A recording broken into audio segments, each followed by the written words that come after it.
रेखा गुप्ता को मुख्यमंत्री बना करके बीजेपी ने, आरएसएस ने न सिर्फ राहुल गांधी के सभी आरोपों की हवा निकाल दी है, बल्कि राहुल गांधी के तमाम सवालों को मुंह तोड़ जवाब भी दिया है।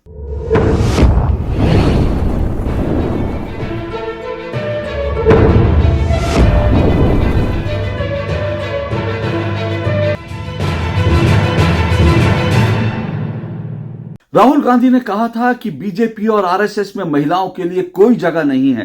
राहुल गांधी ने कहा था कि बीजेपी और आरएसएस हमेशा महिलाओं को दबा कर रखते हैं। राहुल गांधी ने यह भी कहा था कि बीजेपी और आरएसएस महिलाओं को सत्ता में ना बढ़ाना चाहते हैं, ना उन्हें आगे बढ़ते हुए देख सकते हैं। राहुल गांधी ने यह भी कहा था कि बीजेपी और आरएसएस की नजर में महिलाओं की जगह सिर्फ और सिर्फ रसोई घर है और बीजेपी और आरएसएस सत्ता में महिलाओं को उनकी भागीदारी, उनकी हिस्सेदारी देने के लिए कतई तैयार नहीं है।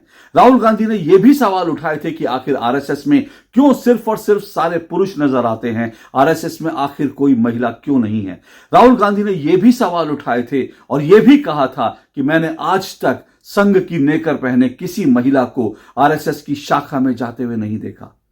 लेकिन दिल्ली में रेखा गुप्ता को मुख्यमंत्री बना करके बीजेपी ने, आरएसएस ने न सिर्फ राहुल गांधी के सभी आरोपों की हवा निकाल दी है, बल्कि राहुल गांधी के तमाम सवालों को मुंह तोड़ जवाब भी दिया है। कैसे, आइए आपको विस्तार से बताता हूं, लेकिन यह बताऊंगा उससे पहले यह बता दूं कि राहुल गांधी के आरोप महज और महज राजनीतिक शिगूफेबाजी है, इससे ज्यादा कुछ नहीं। क्योंकि राहुल गांधी जिस तरह से कहते हैं कि बीजेपी और आरएसएस में महिलाओं की कोई जगह नहीं, तो दरअसल राहुल गांधी को या तो जानकारी का अभाव है या राहुल गांधी के पास जो कुछ जानकारी है उसको वो जानबूझकर छुपाते हैं, दबाते हैं।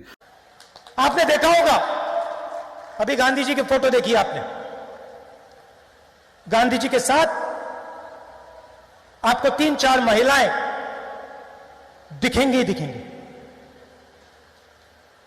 सही? मोहन भागवत के साथ आपने किसी महिला की फोटो देखी है?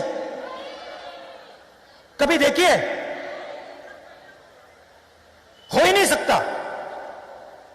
क्योंकि ये तो सभी जानते हैं कि बीजेपी ने ही और आरएसएस की मंजूरी के साथ ही, आरएसएस की सहमति के साथ ही एक आदिवासी महिला को, द्रौपदी मुर्मू को देश का राष्ट्रपति बनाया।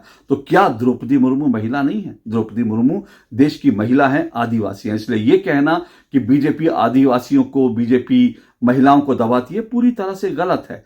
उसके अलावा हमको यह नहीं भूलना चाहिए कि वित्त मंत्री जैसा जो इंपॉर्टेंट पोर्टफोलियो है मोदी सरकार में, वो बरसों से वो पोर्टफोलियो वो निर्मला सीतारमण के पास है और निर्मला सीतारमण लगातार देश के कई बजट एक के बाद एक लगातार पेश कर रही हैं। हालांकि लगातार विपक्ष उनको निशाना भी बनाता रहा, लेकिन उसके बावजूद नरेंद्र मोदी ने उनके ऊपर पूरा भरोसा जताया और निर्मला सीतारमण के इस बार के बजट की जिस तरह से पूरे देश में प्रशंसा हो रही है, जिस तरह से अर्थव्यवस्था को बल मिला है, उसको भी देखना बड़ा दिलचस्प है, उसका अध्ययन करना भी बड़ा दिलचस्प है।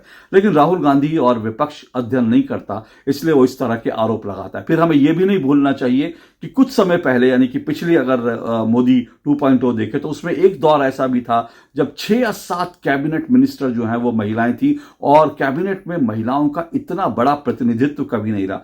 वो अलग बात है कि बाद में अकाली दल ने छोड़ दिया और अकाली दल की जो महिला मंत्री थी वो गई और उसके बाद अब जब सरकार आई है तो उसमें स्मृति ईरानी चुनाव हार गई। सारी चीजें, बहुत सारी चीजें बदली हैं, लेकिन कुल मिलाकर देखें तो मोदी सरकार में भी महिलाओं का रिप्रेजेंटेशन अच्छा खासा है। और यह भी नहीं भूलना चाहिए कि मोदी सरकार ने महिलाओं को 33% का आरक्षण का जो बिल था वो उसको पारित कर दिया है और अगली संसद में महिलाएं 33% नजर आएंगी। लेकिन ये तो तमाम आरोपबाजी है। लेकिन अब रेखा गुप्ता पर बात करनी जरूरी है और ये बात करनी बड़ी जरूरी है। राहुल गांधी जो कहते हैं कि बीजेपी और आरएसएस में महिलाओं के लिए कोई जगह नहीं है, बीजेपी और आरएसएस महिलाओं को आगे नहीं बढ़ना देना चाहते, उनकी जगह सिर्फ रसोई तक रखते हैं और बीजेपी और आरएसएस में तो कोई महिला ही नहीं है, तमाम चीजें कहते हैं।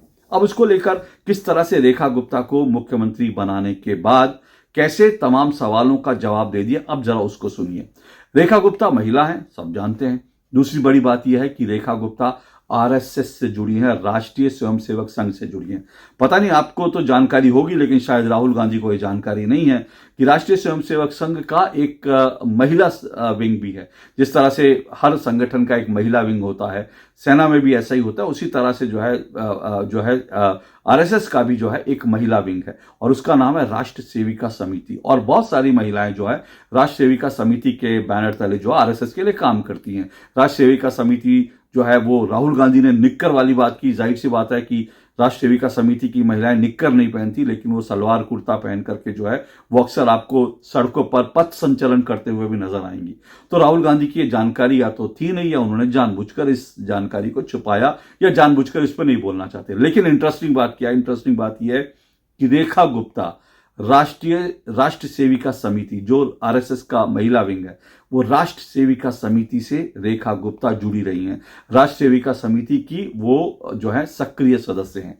तो ये कहना अगर कि भैया आरएसएस जो है महिलाओं को आगे नहीं बढ़ने देता, संघ बीजेपी महिलाओं को आगे नहीं बढ़ने देता, इसकी हवा तो ऐसी निकल जाती है। आखिर संघ से जुड़ी एक महिला, कल से मीडिया में लगातार ये चर्चा चल रही है, लगातार ये बात आ रही है कि संघ से जुड़ी रेखा गुप्ता, और वो इस पद तक जो पहुंची हैं, उनको मुख्यमंत्री के रूप में चुना गया है कई धुरंधर नामों के बीच। तो उसमें एक उनकी बहुत बड़ी जो क्वालिटी थी वो ये भी है कि वो संघ की विचारधारा से लगातार जुड़ी हुई हैं।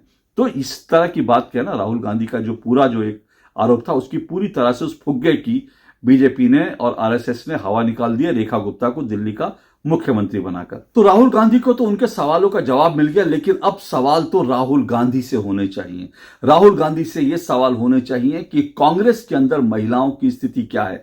राहुल गांधी ने पिछले साल ही कहा था कि मैं चाहता हूं कि अगले 10 सालों में भी जितने भी राज्यों में कांग्रेस शासित जो प्रदेश हैं, जितने भी राज्यों में कांग्रेस के मुख्यमंत्री हैं, उनमें जो है उनमें 1/3 उसमें जो है महिलाएं जो है वो उसमें 1/3 के, बल्कि उन्होंने शायद ये कहा था, अगर मैं गलत नहीं हूं, उन्होंने कहा था 50% महिलाओं की भागीदारी होनी चाहिए, 50% जो कांग्रेस की मुख्यमंत्री वो महिला होंगी।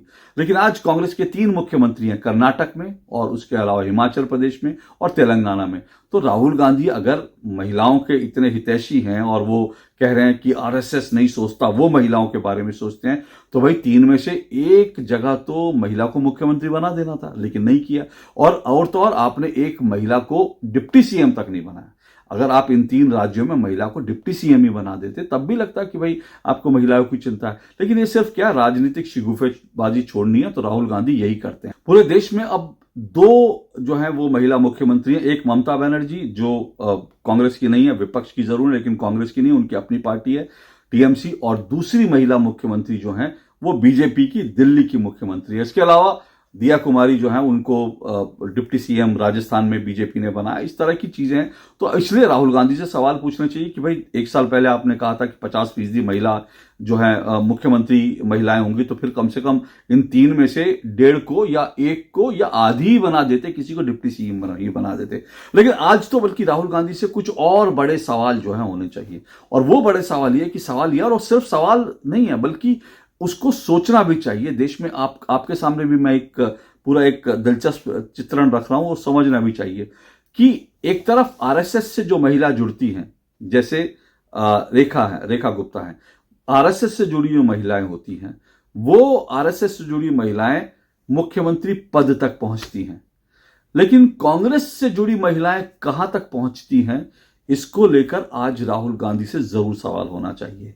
अब कल से जो है दरअसल एक तस्वीर बड़ी वायरल हो रही है। वो वायरल जो तस्वीर हो रही है वो दरअसल रेखा गुप्ता की एक पुरानी तस्वीर है, दिल्ली यूनिवर्सिटी की तस्वीर है। उसमें वो अलका लांबा के साथ खड़ी हैं। आप अच्छी तरह से जानते हैं अलका लांबा कांग्रेस की नेता हैं और कांग्रेस की बड़ी वरिष्ठ नेता हैं। और रेखा गुप्ता की तस्वीर, तो दोनों लोगों की साथ साथ की तस्वीर जो है वो कल से बड़ी वायरल हो रही है। और इस तस्वीर को लेकर के बाकायदा अलका लांबा ने इस तस्वीर को ट्वीट भी किया। ट्वीट करते हुए रेखा गुप्ता को बधाई भी दी। अब ये तस्वीर जो है 1995 की है, दिल्ली यूनिवर्सिटी की, डूसू की, जो दिल्ली यूनिवर्सिटी में उसकी तस्वीर है। अब ये जो तस्वीर है दरअसल इसमें 1995 में अलका लांबा जो एनएसयूआई की नेता थी, वो एनएसयूआई के टिकट पर चुनाव जीती और डूसू की प्रेसिडेंट बनी। लेकिन एबीवीपी से आने वाली जो रेखा गुप्ता हैं वो उस वक्त जो है सेक्रेटरी चुनी गई। तो इसका मतलब है कि जो प्रेसिडेंट थी वो सीनियर थी और रेखा गुप्ता जूनियर थी। तो एक तरह से कह सकते हैं कि रेखा गुप्ता अलका लांबा से जूनियर थी और जो है वो जब अलका लांबा अध्यक्ष थी तो ये सेक्रेटरी थी। लेकिन उसके अगले ही साल रेखा गुप्ता जो है वो दिल्ली यूनिवर्सिटी की वो प्रेसिडेंट चुनी गई और दूसरी की वो प्रेसिडेंट रही 1996-97 में और वो एबीवीपी का टिकट पे जीती थी। अब इन दोनों महिलाओं को लेकर के जो दोनों ये नेता हैं इनका लेकर पूरा बैकग्राउंड और इनका जरा प्रगति का जो पथ है, प्रगति का जो चार्ट है वो उठाकर देखिए। एबीवीपी से जुड़ी रेखा गुप्ता और एनएसयूआई से जुड़ी अलका लांबा। अब एनएसयूआई और एबीवीपी आप अच्छी तरह से जानते हैं, हालांकि कहने के लिए कहा जाता है, एबीवीपी के लिए कहा जाता है कि एबीवीपी का बीजेपी से आरएसएस से कोई लेना देना नहीं, ये कहा जाता है कि वो एक स्वतंत्र संगठन है। लेकिन वैचारिक रूप से देखें तो एबीवीपी दरअसल आरएसएस की ही एक छात्र इकाई है और जो बीजेपी में आने वाले नेता हैं, क्योंकि आरएसएस और बीजेपी का एक रिश्ता है, वैचारिक रिश्ता है और इसीलिए एबीवीपी से आने वाले कई लोग जो हैं वो सीधा बीजेपी में जाते हैं, बीजेपी में जाके राजनीति करते हैं। अब दिल्ली में जो आशीष सूद जो जीते हैं वो भी एबीवीपी के नेता और ऐसे कई नेता हैं जो एबीवीपी के माध्यम से राजनीति करते हुए बीजेपी में आ गए। तो एबीवीपी यानी बीजेपी में जो लोग थे वो उनकी एक लाइन थी, वो आरएसएस और बीजेपी से नजदीक खुद को पाते थे, एबीवीपी से जोड़े। और एनएसयूआई कांग्रेस की ही छात्र इकाई है, तो एनएसयूआई का कांग्रेस से संबंध है। अब देखिए कि 1995 में अलका लांबा एक तरफ एनएसयूआई से और उसके दूसरी तरफ रेखा गुप्ता एबीवीपी से। अलका लांबा सीनियर थी और ये जूनियर थी। उसके बाद ये अध्यक्ष बन जाती हैं जो है डूसू की, और उसके बाद ये राजनीति में आगे बढ़ती है। अलका लांबा थोड़ा सा जरूर तेजी से आगे बढ़ती हैं, वो कई महत्वपूर्ण पदों पर पहुंच जाती हैं और उनका बड़ा नाम हो जाता है, राष्ट्रीय प्रवक्ता ये वो। लेकिन रेखा गुप्ता धीरे धीरे दिल्ली की राजनीति में आगे बढ़ रही थी। अब आप सोचिए कि इस चुनाव में क्या हुआ। इस चुनाव में रेखा गुप्ता 25,000 से ज्यादा वोटों से जीती और दूसरी तरफ चाहे वो अलका लांबा हो या रागिनी नाइक जो एनएसयूआई की प्रेसिडेंट रह चुकी हैं, एनएसयूआई की टिकट से डूसू की प्रेसिडेंट रह चुकी हैं, वो उन दोनों ही ऐसी महिला नेताओं की बुरी तरह से हार हुई। रागिनी नाइक की तो जमानत जब्त हुई है।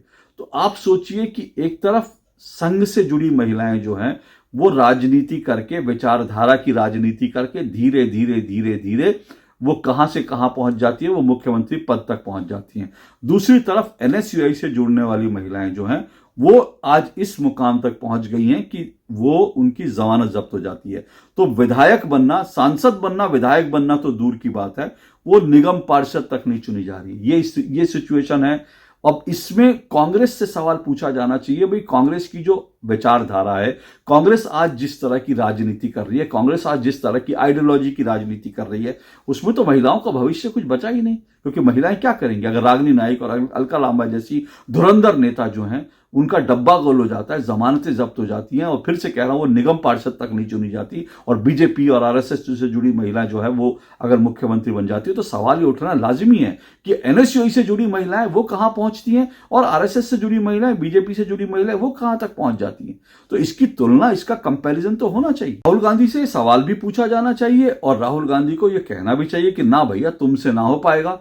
तुम महिलाओं को मुख्यमंत्री बनाना तो दूर की बात है, तुम तो महिलाओं को निगम पार्षद तक नहीं बना पाओगे। तुम्हारी जो पार्टी है, तुम्हारी पार्टी में तो महिलाओं का कुछ भविष्य ही नहीं रहा।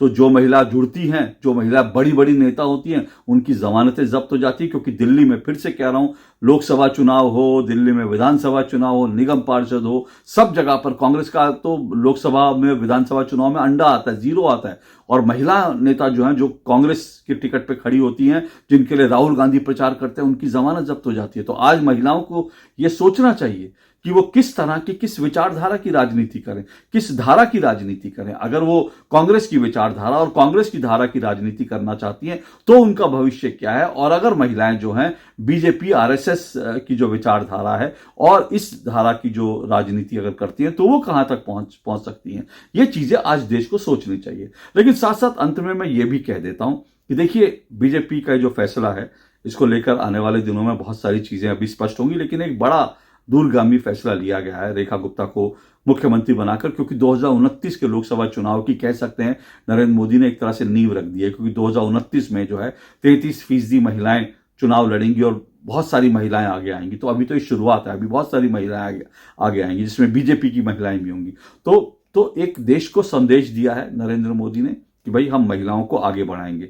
और नरेंद्र मोदी ये भी कह चुके हैं कि 1 लाख युवाओं को वो राजनीति में लाना चाहते हैं, जिसमें 1/3 महिलाएं होंगी। तो सोचिए कि नरेंद्र मोदी और बीजेपी की सोच महिलाओं को लेकर क्या है और किस तरह से वो आगे बढ़ रहे हैं। अब अंत में रेखा गुप्ता के लिए एक बात, क्योंकि वो जमीन से जुड़ी नेता हैं और उनके बारे में बताया जा रहा है कि भाई अब बहुत सारी अटकलें लग रही हैं, कैसी मुख्यमंत्री होंगी, कैसी किस तरह का परफॉर्म करेंगी।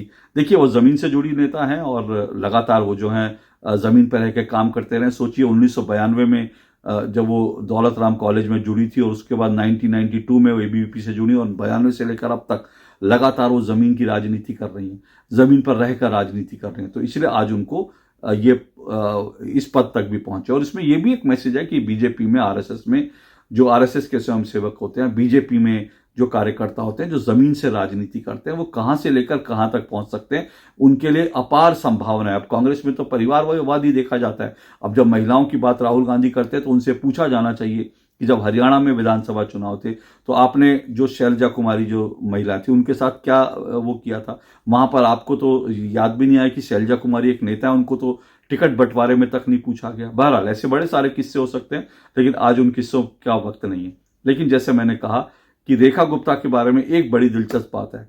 बहुत सारे लोग समझ रहे हैं कि रेखा गुप्ता जो हैं वो फ्लावर हैं, बड़ी जो है, क्योंकि वो पारिवारिक पृष्ठभूमि से निकली हुई जमीन पे काम करने वाले एक साधारण सी कार्यकर्ता है, इसलिए फ्लावर उनको लेकिन वो फ्लावर नहीं है, फायर भी है।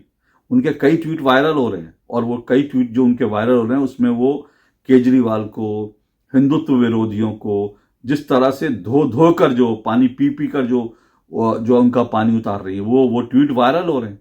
उसमें से 1-2 ट्वीट तो ऐसे हैं जिसको देखकर लोग कह रहे हैं कि भैया ये क्या है। इस तरह के ट्वीट कई लोग बहुत हतप्रभ भी हैं कि उन्होंने जिस तरह से मतलब केजरीवाल को ट्वीट करते हुए जो है बाकायदा एक गाली तक दे दी थी, तो लोग उसमें भी सवाल उठा रहे हैं। उन्होंने हिंदुत्व विरोधियों को किस तरह से धोया वो भी, और फिर उनका एक वीडियो भी वायरल हो गया और वो आम आदमी पार्टी वाले वायरल करा रहे हैं।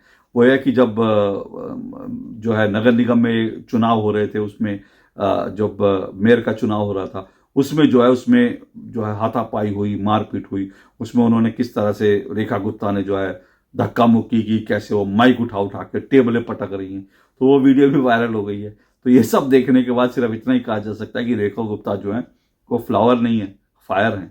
आगे आने वाले दिनों में क्या होगा वो बड़ा इंटरेस्टिंग होगा, दिलचस्प होगा। लेकिन फिर से कह रहा हूँ, राहुल गांधी जो कहते हैं महिला महिला महिला महिला, जिस तरह से जाति जाति जाति जाति जाए और जिस तरह से महिला महिला करते हैं, उनको आरएसएस और बीजेपी ने रेखा गुप्ता को मुख्यमंत्री बना के मुंह तोड़ जवाब जरूर दे दिया है।